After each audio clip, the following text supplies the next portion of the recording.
So basically what that means is 9 times out of 10, my future will hold other women that I let in, and regardless of my intention to be better than I've been, the day will come where I'll stop pretending. And I do this all over again, because I tend to break things. But I don't want to break things no more, I said it. I don't want to break things no more, I'll admit it, but don't get it twisted, this isn't the sequel. I mean, yeah, it's like part 2, but this is the part I get you to see. I'm 32 now. I've been breaking things for a while. 12 years a slave to this lifestyle, and let's just say I'm ready to put the game down. It's a shame how I found 1,001 ways to make her want to change her last name vows. Meanwhile, I reside in the doubt that I'd ever walk down another aisle. Damn, here I go again, making promises that I can't keep. Promises that I wasn't the old B. You see, I promised forever, just her and me.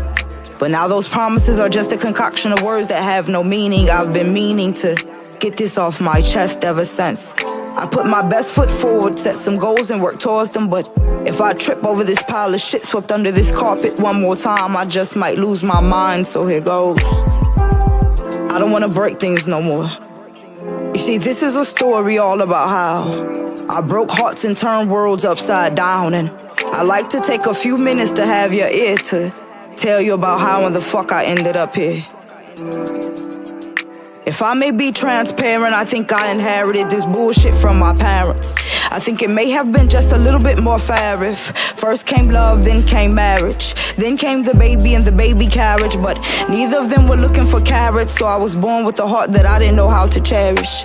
I was unaware of its fragility until it broke into teeny pieces, and every time it shattered, the matter splattered. So I'm here trying to put it back together again, but I couldn't remember where all those pieces went. I'm just trying to mend this muscle for damage done, yo. I'm not sure if I didn't have enough glue. Maybe I lost a piece or two, or maybe I didn't align the chambers right. Possibly I didn't connect the veins that tight, but all I know is it must have decreased in size, cause I was incapable of loving anyone else, especially when I didn't even know how to love myself. But it's hard to love when you don't know what it feels like to be loved unconditionally and nothing and no one could fuck it up. Never thought as to whether they would stay, but imagine the impact of watching them walk away. All I gotta say is I fumbled her heart because I couldn't keep mine in play. Imagine that. I catch a perfectly quarterback pass, guaranteed to make the replay calm. Jump, stretch, reach one hand, pull it to my chest, cradle position quick. I gain my foot and find the split, breaking tackles and shit. All I see is the end zone, tunnel vision in this bitch. I hear the roar from the fans, it's like they're screaming as loud as they can. 40, 30, 20, inside the 10, then pop. I feel like I hit a brick wall, refs call dead ball. That was 3rd and goal. Then the kicker misses the field goal. Imagine running the same play all game. Imagine your coach, teammates, hell, even the refs in your ear saying the same thing. They said it's time for a change. That the shit I was on, I couldn't do no more. Hurt people, and I have trust issues were still applicable, but they weren't making the cut. Cause I was fucking with motherfuckers that didn't give a fuck about what I had been through. All I needed to do was be whatever they needed me to be, whenever they needed me to be it. Giving away shit that I hadn't even given to be yet. I was neither half empty nor half full, I was more like a fountain. And motherfuckers were quenching their thirst by the handfuls. Realized I couldn't keep pouring into other people's cups, especially once I realized their capacities weren't big enough, but you can't tell B shit. I was one of those let me see kids, but I get it now. I only knew B as someone else's significant other. Girlfriends came like one after another. So now I'm in this space, this place somewhere between dark and light. This place where my wrongs became right. A place where I can hold the intangible, I heard they call it beautiful.